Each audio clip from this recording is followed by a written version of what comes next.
دلیری چیک کریں آپ کے، ہمیں قبول نہیں ہے. یہ تو کبھی آمروں نے ایسی باتیں نہیں کی، ڈکٹیٹروں نے ایسی باتیں نہیں کی جیسی DGISPR کر کے چلے گئے کہ ہمیں وہ صوبائی حکومت قبول نہیں ہے. بھئی آپ کا حیثیت کیا ہے آپ کی؟ آپ کیسے کہہ سکتے ہیں قبول ہے یا نہیں ہے؟ آپ نہیں کر سکتے اس پہ بات. جو دہشت گردی کے خلاف آپریشن میں حمایت نہ کرے، بھئی ان کی مرضی ہے وہ کریں حمایت یا نہ کریں. وہ مخالفت کرنا چاہیں تو مخالفت بھی کر سکتے ہیں، ان کی اپنی پولیٹیکل رائے ہے. آپ اس سے اتفاق کریں، اختلاف کریں، لیکن آپ کو کرنا وہی پڑے گا جو آپ کو پولیٹیکل گورنمنٹ کہے گی. اور عمران خان کی رائے جو ہے وہ پاکستان کا وزیر اعظم ہے. ایکچولی تو وہ ہے جس کو سارے لوگوں نے ووٹ ڈالا. یہ تو آپ نے چھین لیا، جعلی فارم 47 دے کر اسے اس کا آپ نے حق چھینا. بہرحال یہ ایک ثبوت کے طور پہ یہ بیان ہمیشہ موجود رہے گا اور یہ ہانٹ کرتا رہے گا یہ بیان پاکستان کی فوج کو. یہ میری بات آپ آج لکھ کر رکھ لیں. ناظرین، یہ ایک جنرل طارق خان صاحب ہیں، lieutenant general retired Tariq Khan صاحب. انہوں نے بھی سٹیٹمنٹ دیتے ہوئے کیٹیگوریکلی کہا کہ انٹیلیجنس ایجنسیاں جو ہیں پاکستان کی وہ واپس لے کر آئے طالبان کو، TTP کو. اور پاکستان تحریک انصاف نے اور مراد سعید نے اس کی شدید مخالفت کی تھی، لیکن یہ واپس لے کر آئے. یہ بات ایک ریٹائرڈ لیفٹیننٹ جنرل کہہ رہا ہے اور باقی بھی کہہ رہے ہیں. کچھ تراشے جو پاکستان تحریک انصاف نے سامنے رکھے، اس کے اندر یہ ایک خبر میرے سامنے ہے اور یہ ہے اگست 12 2022 کی. اس خبر میں یہ 2022 کی خبر ہے اور اگست کی خبر ہے. ایز فائٹرز ریٹرن، کہ اب کیونکہ لڑاکا لوگ واپس آ رہے ہیں. یہ اگست 2022 میں عمران خان کی اپریل میں حکومت چلی گئی. مئی، جون، جولائی، اگست، 4 مہینے کے بعد دہشت گردوں کے واپس آنے پہ یہ خبر چھپتی ہے. اور اس میں کہتے ہیں پاکستانیوں کو ڈر لگ گیا ہے کہ طالبان والا ماحول دوبارہ بننے جا رہا ہے. General Bajwa assures taking parliament into confidence on Tehreek Taliban Pakistan talks. General Bajwa نے یقین دلایا کہ وہ پارلیمان کو طالبان کے ساتھ بات چیت پر اعتماد میں لیں گے. یہ خبر کب کی ہے؟ یہ نومبر 9 2021 کی ہے. جب جنرل باجوہ نے یہ پلان بنایا تھا اور انہوں نے کہا تھا، یہ اخبارات میں لکھا ہوا، ان میں کسی بھی کیس نہیں کیا، نہ باجوہ نے نہ کسی اور نے. اور پھر ایک اور خبر، رانا ثناء اللہ کا سٹیٹمنٹ، اور یہ ایک نہیں بہت سارے سٹیٹمنٹ ہے. رانا ثناء اللہ کا سٹیٹمنٹ ہے، اس کے اندر مریم اورنگزیب کا سٹیٹمنٹ ہے، اس کے اندر زرداری صاحب کے حوالے سے بھی ایک سٹیٹمنٹ ہے، اس کے اندر جو ملٹری اسٹیبلشمنٹ ہے یا DGISPR ہے ان کا ایک پریس ریلیز بھی ہے اسی کے اندر. اور انہی دنوں میں اندازہ کیجیے آپ، جو ثابت کرتا ہے کہ طالبان عمران خان کے دور میں واپس نہیں آئے. ایک بھی دہشت گرد عمران خان کے دور میں واپس نہیں آیا کیونکہ پالیسی بنی نہیں تھی. یہ پالیسی بنتی ہے 6 جولائی 2022 کو. اپریل میں حکومت گری، مئی، جون، جولائی، 3 مہینے کے بعد پالیسی بنتی ہے. اور یہ جو پالیسی بنتی ہے اس کی خبر بھی میرے پاس موجود ہے، یہ دیکھ لیں آپ. یہ جناب 7 جولائی کا اخبار ہے اور یہ ایکسپریس اخبار کی کٹنگ ہے جو میں آپ کو دکھا رہا ہوں کہ تحریک طالبان پاکستان سے مذاکرات پر ڈائیلاگ سٹیج پر ہے. یہ رانا ثناء اللہ کہہ رہے ہیں. اور پھر رانا ثناء اللہ صاحب نے اس کی تفصیلات یہ بتائیں کہ طالبان سے مذاکرات کے حوالے سے اعلیٰ سطح کی کمیٹی تشکیل دی جائے گی جس میں تمام سیاسی جماعتیں شامل ہوں گی. پارلیمنٹ اس مذاکرات میں شامل ہوگی. اور پریس کانفرنس کرتے ہوئے انہوں نے کہا کہ پارلیمانی قومی سلامتی کمیٹی کے اجلاس میں خدشات کے اظہار پر باوجود مذاکرات جاری رکھنے پر اتفاق ہوا ہے. کالعدم تحریک طالبان پاکستان کے ساتھ بات چیت پری ڈائیلاگ سٹیج پر ہے اور تمام جماعتوں نے کہا کہ یہ مذاکرات ہونے چاہیے. عسکری قیادت نے کہا کہ ایک کمیٹی بنائی جائے جس میں تمام سیاسی جماعتوں کی نمائندگی ہو اور اس عمل کی سیاسی قیادت اور پارلیمنٹ نے حمایت کی ہے. TTP سے متعلق حتمی فیصلہ پارلیمنٹ کا ہوگا. یہ رانا ثناء اللہ. کب؟ 6 جولائی 2022. اور طالبان آتے کب ہے؟ اگست 2022 میں. یعنی عمران خان اپریل میں جاتے ہیں، ان کے جانے کے بعد مئی میں میٹنگز کا آغاز ہوتا ہے، جون میں ڈسکشن ہوتی ہے، جولائی میں باقاعدہ بڑی میٹنگ ہوتی ہے، اگست میں طالبان آنا شروع ہوتے ہیں. تو DGISPR ان تمام ثبوتوں کی اور گواہوں کی موجودگی میں جھوٹے ثابت ہو گئے. نہیں بولنا چاہیے تھا جھوٹ. یہ دیکھیں نا، جنگ اخبار دیکھ لیں، پسندیدہ اخبار. TTP مذاکرات حتمی فیصلہ پارلیمنٹ کا. سول اور عسکری نمائندوں کی کمیٹی افغان حکومت کے ساتھ کہ تعاون سے بات چیت کر رہی ہے. قومی سلامتی کمیٹی کو بریفنگ. زرداری بھی مذاکرات کے حق میں ہے. وزیر داخلہ رانا ثناء اللہ کی میڈیا کو بریفنگ. آئین اور قانون کے مطابق ہی امن لائیں گے, یہ بھی بریفنگ. اور اس میں ایک اور مزے کی بات دیکھیں, قوم اور فوج کی قربانیوں کے باعث ملک میں منظم دہشت گردی کا کوئی ڈھانچہ نہیں رہا. یعنی یہ بھی کنفرم کر رہے ہیں کہ عمران خان کے دور میں کوئی دہشت گردی نہیں تھی, ختم ہو گئی تھی. دہشت گردی ختم ہو رہی تھی, کوئی منظم ڈھانچہ موجود نہیں تھا, اور انہوں نے پھر اس کے بعد دہشت گرد منگوائے پاکستان میں, خود کہہ رہے ہیں, اور اس کے بعد دہشت گردی پاکستان میں واپس آئی. ثابت ہو رہا ہے, میں تو نہیں کہہ رہا, یہ تمام اخبارات میں لکھا ہوا ہے. پہلے یہ کہتے ہیں جناب دیکھ کر کون کہتا ہے خارجیوں اور دہشت گردوں سے بات کرنی چاہیے. بھئی بات کرنے کا تو آغاز آپ نے کیا. ایک ایک بندہ ڈی جی صاحب گواہی دے رہا ہے کہ جنرل باجوہ چاہتے تھے بات چیت کرنا, اور انہوں نے آغاز کیا تھا. عمران خان کا سٹیٹمنٹ نکال کے دکھا دیتے ہیں آپ کو. وہ کہتے ہیں 2021 میں اس وقت کی فوجی قیادت نے ہتھیار پھینکنے والے دہشت گردوں کو واپس بسانے کا منصوبہ پیش کیا تھا, اور عمران خان صاحب نے یہ کہا تھا کہ یہ 35-40 ہزار لوگ ہیں جن میں دہشت گرد ہیں, ان کی فیملیاں ملا کے یہ 35-40 ہزار لوگ ہیں. ان میں کچھ 5,000-7 ہزار کے قریب وہ لوگ ہیں جو مسلح ہیں, دہشت گرد ہیں. وہ اگر ہتھیار پھینک کے آتے ہیں اور معاملات حل ہوتے ہیں افغانستان کے ساتھ مل کے, مقامی قیادت اور جرگے وغیرہ مل کے کرتے تو ٹھیک ہے, کر لیں, لیکن لوگوں کو اعتماد میں لیے بغیر یہ نہیں ہوگا. اور پھر عمران خان صاحب کے دور حکومت میں جب اس کے اوپر ڈسکشن کی گئی تو یہ ریجیکٹ ہو گیا فارمولا. یہ بتا رہے ہیں منصوبہ پیش کیا گیا, مگر اس منصوبے کو خیبر پختونخوا اور قبائلی علاقوں کے ہمارے منتخب نمائندوں نے مسترد کر دیا تھا. اس منصوبے پر ہمارے دور میں عمل نہیں ہوا. لیکن اب حقائق کے برعکس تحریک انصاف کی حکومت پر یہ سراسر جھوٹا الزام لگایا جا رہا ہے. ملک میں دہشت گردی اس دور میں بسائے گئے دہشت گردوں کی وجہ سے پیدا ہوئی ہے, جو اسی دور میں بسائے گئے ہیں. قوم کو بتایا جائے کہ کون سے دہشت گرد کب کہاں اور کیسے بسائے گئے. یہ عمران خان صاحب کا ایک دن پہلے کا سٹیٹمنٹ ہے. ایسا لگتا ہے عمران خان کو ایک دن پہلے پتا چل جاتا ہے کہ D G I S P R کیا کرنے والے ہیں. ایک دن عمران خان نے اسی D G I S P R کو ایک بات کہی تھی, تحریک انصاف نے اس کو آج اس دن کی مناسبت سے ایک مرتبہ پھر لگایا دوبارہ. عمران خان نے کہا تھا کہ دیکھیں آئی ایس پی آر صاحب, میری بات ذرا غور سے سنیں, بلکہ آپ عمران خان کے منہ سے سنیں عمران خان صاحب نے کیا کہا تھا اس وقت. آئی ایس پی آر تھا, میری ذرا غور سے بات سنیں. آپ جب پیدا بھی نہیں نہ ہوئے تھے تب میں اپنے ملک کو دنیا میں ریپرزینٹ کرتا تھا. میں نے اپنے ملک کا دنیا کے اندر سر اوپر کیا, عزت دلوائی اپنے ملک کو. اٹھا کے دیکھ لیں, آپ بھول گئے ہوں گے, آپ پیدا نہیں ہوئے ہوں گے, ذرا پتہ چلوا لیں کہ عمران خان نے کیا پاکستان کی دنیا میں عزت اوپر کی یا نیچے کی. یہ عمران خان صاحب نے D G I S P R کو کہا تھا کہ جناب آپ پیدا بھی نہیں ہوئے تھے تب میں نے پاکستان کا نام روشن کیا تھا, مجھے آپ یہ نہ بتائیں. اور ایک چیز میں آپ کو اور بتاتا ہوں, یہاں پہ ایک بریفنگ دی تھی 5 جولائی 2022 کو آرمی چیف جنرل باجوہ نے, D G I S I general Nadeem Anjum نے, اور corps commander Peshawar general Faiz Hameed نے پارلیمنٹیرینز کو یہ بتایا تھا کہ طالبان سے ہمارے مذاکرات جاری ہیں, اور اس وقت عمران خان کی حکومت ختم ہو گئی تھی. یہ عمر ایوب صاحب نے دوبارہ سارا واقعہ بتایا, اور کیونکہ پی ٹی آئی استعفے دے کر چلی گئی تھی, مراد سعید نے آج بہت بڑے بڑے پول کھول دی اور ہر چیز نکال کے سامنے پھینک دی. اب مراد سعید کو جواب کوئی دے نہیں سکتا, وجہ یہ ہے کہ یہ سب اس کے ساتھ ہوا ہے اور وہ اس چیز کا گواہ ہے. یہ کیوں ڈھونڈتے ہیں مراد سعید کو, یہی تو وجہ ہے.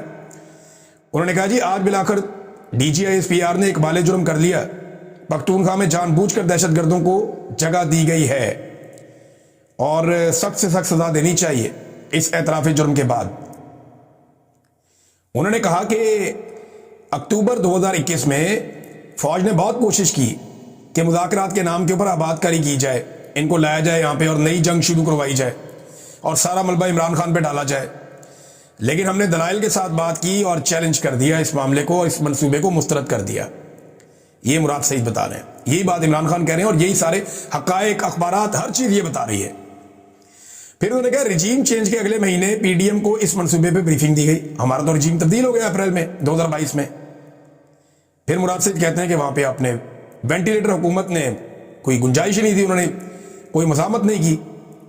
تو وزیر داخلہ نے باہر آ کر اس منصوبے کے حق میں ٹویٹ بھی کر دیے اور بیانات بھی دے دیے, اور افغانستان ایک وفد بھی بھیج دیا گیا. اور ہم نے یہ پوچھا کہ 80,000 لوگ شہید ہو گئے ہیں, یہ آپ کیا کر رہے ہیں؟ انہوں نے کہا جی مجھے ہی دھمکایا گیا, میں آواز اٹھاتا رہا, ڈی جی صاحب آپ کا ہی ادارہ مجھے فون کر کے کہتا ہے اسٹے آؤٹ آف اٹ, اس سے باہر رہو اس معاملے سے. میں نے جواب دیا 80,000 شہدا کے بعد اپنا امن تباہ نہیں ہونے دوں گا. جس طرح انسانی جانوں پر آپ بیانیاں بنا رہے تھے بالکل اسی طرح آپ کے ادارے نے پریس ریلیز اس وقت جاری کی جب میں نے کہا کہ دہشت گرد آ رہے ہیں. مراد سعید بتا رہا ہے کہ جب مراد سعید نے کہا کہ دہشت گرد آ رہے ہیں پاکستان میں, اس وقت فوج نے پریس ریلیز جاری کی اور یہ کہا کہ دہشت گردی کی واپسی کی خبر جھوٹی ہے. وزیر داخلہ نے بھی اس کو پروپیگنڈا قرار دیا جب مراد سعید نے یہ معاملہ اٹھایا. پھر مراد سعید نے بتایا کہ انہوں نے عوامی تحریک چلائی اس وقت, تو آپ ہی کے ادارے نے فون کر کے کہا کہ 48 گھنٹے میں دے دیں, ہم یہ بندے واپس بھیج دیتے ہیں. اور حیران کن طور پہ یہ بندے سوال سے 48 گھنٹوں میں نکل گئے. اچھا, اس وقت میری مراد سعید سے بات بھی ہوئی تھی. جب مراد سعید نے مجھے بتایا تھا کہ مجھے 48 گھنٹے کا ٹائم میرے سے مانگا گیا ہے اور بھائی لوگوں نے مانگا ہے. بھائی لوگ بولتے ہیں ان کو ISI والوں کو اور فوجیوں کو, انہوں نے میرے سے 48 گھنٹے کا ٹائم مانگا ہے اور یہ کہہ رہے ہیں کہ سوات سے یہ طالبان نکل جائیں گے, TTP واپس چلی جائے گی. تو بعد میں نے مراد سعید سے پوچھا تو انہوں نے مجھے بتایا تھا کہ واقعی وہ وہاں سے چلے گئے لیکن وہ دیر کے پہاڑوں پہ جا کے کہیں رک گئے. یہاں پہ بھی مراد سعید نے یہ کہا, انہوں نے کہا جناب بعد میں دیر کی پہاڑوں تک پہنچے, میں نے پھر احتجاج کی کال دی تو پھر ISPR اور ISI کا مجھے فون آیا کہ سوات سے تو نکل گئے ہیں, اب تم ملک کے ٹھیکیدار نہ بنو. تو پھر میں امن کا ٹھیکیدار بن گیا اور آخری بندہ نکلنے تک سڑکوں پہ رہا. مجھے مراد سعید نے بتایا تھا کہ پولیس نیچے جاتی تھی, پہاڑوں کے اوپر طالبان جاتے تھے اور ان کو آرڈر آیا ہوا تھا, انہوں نے اسٹیبلشمنٹ کے کہنے کے اوپر واپس افغانستان میں وہ داخل ہو گئے. تو اسٹیبلشمنٹ ان کو پاکستان میں لے کر آ رہی تھی. میں نے اس دور میں اس پہ ویلاگ بھی کیا تھا, میں گواہ ہوں اس بات کا. مراد سعید بالکل ٹھیک کہہ رہا ہے. اب مراد سعید کا کہنا ہے, انہوں نے بتایا کس طریقے سے پھر طالبان لائے گئے, ہم نے مظاہرے کیے, ہم نے بہت کچھ کیا, پھر میرے اوپر آپ لوگوں نے سارا ملبہ ڈال دیا اور مجھے کہا جناب کہ اس کو پکڑ لو, اس کو گرفتار کر لو. 9 مئی سے پہلے ہی مجھے جو ہے وہ بہت زیادہ رولا ڈال دیا گیا تھا میرے بارے میں. پھر انہوں نے کہا پھر تم جنازوں پر جذباتی بیانات بناؤ, جھوٹ بولو, مگر بچ کے آنسو بہاؤ, مگر یہ میری قوم تمہاری ہوس کی بھیٹ چڑھتے چڑھتے تھک چکی ہے. یہ میرے لوگ تمہاری طاقت کو دوام دینے کے لیے بہت بلی چڑھ چکے ہیں. میرے ہر پاکستانی شہری, ہر جوان کا خون تمہارے ہاتھوں پر ہے. مزید ہم غریبوں کے بچے تمہاری جنگوں کا ایندھن کیوں بنے؟ جن قدموں سے لے کر آئے ہو انہی پیروں واپس بھجوا دو. جیسے پھیلایا ہے ویسے ہی سمیٹ لو. بہت ہو گئی یہ اداکاریاں تمہاری, ریاکاریاں. یہ مراد سعید کا سٹیٹمنٹ ہے. پاکستان تحریک انصاف نے بھی اسی طرح یہ سارا کچھ بتایا اور انہوں نے کہا کہ جناب ہمارے دور حکومت میں تو ہوا ہی کچھ نہیں تھا, بلکہ جنرل باجوہ نے ایک انٹرویو دیا, بات چیت کی مالک سے, جو مالک صاحب ہیں جرنلسٹ. تو جنرل باجوہ نے کہا کہ میری ریٹائرمنٹ تک بھی طالبان جی ہے ان کی واپسی نہیں ہوئی تھی. حالانکہ باجوہ نے جھوٹ بولا, طالبان اگست سپتمبر میں واپس آ رہے تھے پاکستان میں. جنرل باجوہ نومبر میں ریٹائر ہوئے تھے. جھوٹ بولا, لیکن جنرل باجوہ نے تو یہ تک کہہ دیا کہ میرے دور میں تو واپس ہی نہیں آئے, یہ تو عاصم منیر کے دور میں واپس آئے. یہ بات جنرل باجوہ نے کہی مالک صاحب سے. جاوید ہاشمی صاحب نے بھی اس پہ رد عمل دیا, ان کے اوپر مقدمہ بھی درج ہو گیا. سائرہ بانو صاحبہ نے بڑا زبردست سوال اٹھایا. DGISPR نے کہا جی کہ سندھ میں اور پنجاب میں دہشت گردی کیوں نہیں ہے؟ بہت دہشت گردی ہوئی ان دونوں جگہ پہ بھی ماضی میں پالیسیز کے نتیجے میں. لیکن انہوں نے سوال بڑا اچھا اٹھایا. انہوں نے کہا جنرل ایوب نے امریکہ کو جو پہلا اڈا دیا وہ پنجاب میں تھا یا سندھ میں؟ جنرل ضیاء الحق نے امریکہ کے لیے مجاہدین کا جو بیس کیمپ بنایا پنجاب کو بنایا یا سندھ کو بنایا؟ جنرل مشرف کے تعاون سے امریکہ نے ڈرون حملے پنجاب میں کیے یا سندھ میں کیے؟ جب یہ سارا گند آپ نے ڈالا خیبر پختونخوا میں تو دہشت گردی وہیں آئے گی نا. ویسے بلوچستان کا ذکر کیوں نہیں کرتے DGISPR؟ بلوچستان کے اوپر تو کئی دہائیوں سے آپ کی اپنی حکومت ہے, کئی دہائیوں سے آپ کا اپنا کنٹرول ہے. 70 کی دہائی سے لے کر آج تک بلوچستان آپ نے اپنے کنٹرول سے باہر جانے کب دیا ہے؟ فوج کا بلا کسی اور کی شراکت کے مکمل کنٹرول ہے بلوچستان اور وہاں کی حکومت پہ ہمیشہ سے. اور پاکستان کا سب سے بدترین امن و امان والا صوبہ بلوچستان ہے.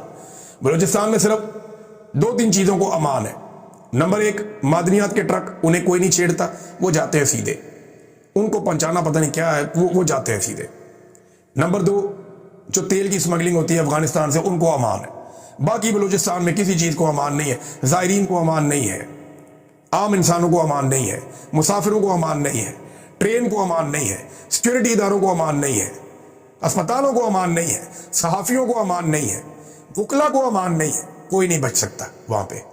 2 چیزیں بچتی ہیں, ایک معدنیات کے ٹرک, ایک تیل کے ٹرک. باقی ہر چیز کو بلوچستان میں نشانہ بنایا جاتا ہے. DGISPR نے یہ بھی کہا کہ خیبر پختونخوا کی گورننس ٹھیک نہیں ہے. تو میں انہیں یاد دلا دوں کہ آئی ایم ایف نے پاکستان کے ساتھ حالیہ میٹنگ میں صرف خیبر پختونخوا کی گورننس کی تعریف کی تھی. ڈی جی صاحب آپ کو گورننس کا کچھ پتہ نہیں ہے کیونکہ آپ کا یہ کام نہیں ہے. آئی ایم ایف پوری دنیا کی حکومتوں کے ساتھ ڈیل کرتا ہے. وہ کہہ رہا ہے کہ خیبر پختونخوا کی گورننس اچھی ہے, وہ تعریف کر رہا ہے, اور آپ کہہ رہے ہیں اچھی نہیں ہے. ایکچولی وہاں جو حکومت ہے جس پارٹی کی, وہ پارٹی آپ کو پسند نہیں ہے, وہ آپ کی مخالف پولیٹیکل پارٹی ہے, اور آپ اس کو خود بھی ایک پولیٹیکل پارٹی کی طرح ڈیل کر رہے ہیں. ایمن ولی خان کا سٹیٹمنٹ میں بتا دیتا ہوں. ایمن ولی خان نے باقاعدہ فلور آف دا ہاؤس یہ سٹیٹمنٹ دیا, اور یہ سٹیٹمنٹ 2024 میں ایمن ولی خان نے 12 سپتمبر کو دیا تھا, جو آج بھی انٹرنیٹ پہ موجود ہے. انہوں نے کہا پولیس نے مجرم کو پکڑا, دفاعی ادارے آ کے اس کو دہشت گرد کو پولیس سے لے کر چلے گئے. پولیس احتجاج کر رہی ہے کہ ہمارے ساتھ غلط ہو رہا ہے, ہمارے ایس ایچ او کو نشانہ بنایا, ہم نے اس کو پکڑا, دفاعی ادارے آتے ہیں, بندہ چھڑا کے لے جاتے ہیں. تو اگر وہ دہشت گرد ہے تو اس کے خلاف کارروائی ہونی چاہیے, نہ کہ آگے اس کو ادارے چھڑا کے لے جائیں. اب ناظرین مذاکرات کی بات کرتے ہیں. D G I S P R کہ مذاکرات کا کیوں کہتا ہے, مذاکرات کرنے کی کیوں بات کرتا ہے, تو میں یاد دلا دوں 2004 میں نیک محمد سے امن معاہدہ کس نے کیا تھا؟ فوج نے. 2005 میں بیت اللہ محسود سے کون مذاکرات کر رہا تھا؟ 2006 میں شمالی وزیرستان میں امن معاہدہ کس نے کیا تھا؟ 2008 اور 9 میں تحریک نفاذ شریعت محمدی سے کون معاہدے کر رہا تھا؟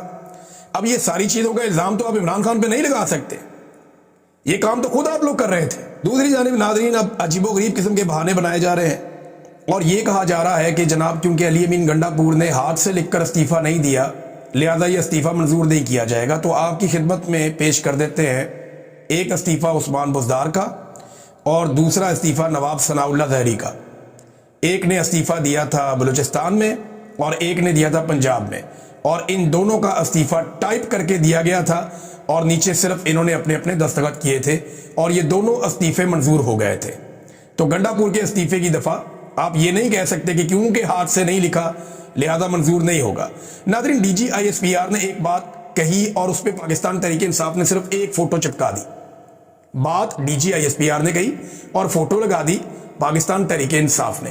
وہ بات میں آپ کو سناتا ہوں اور وہ فوٹو آپ کو دکھاتا ہوں, ذرا دیکھیے آپ کہ D G I S P R کیا کہہ رہے ہیں اور اس کے اوپر تحریک انصاف نے فوٹو کون سی لگائی ہے, پھر آپ بتائیے گا کہ یہ سوٹ کرتی ہے یا نہیں. کسی فرد واحد کو یہ اجازت نہیں دی جا سکتی کہ وہ اپنی ذات اور اپنے مفاد کے لیے پاکستان اور خیبر پختونخوا کے غیور اور باعزت عوام کی جان, مال اور عزت کا سودا کرے. ہاں جی دیکھیے آپ نے تصویر. تو اب تک کے لیے اتنے ہی, اپنا خیال رکھیے گا, اپنے اس چینل کا بھی. اللہ حافظ.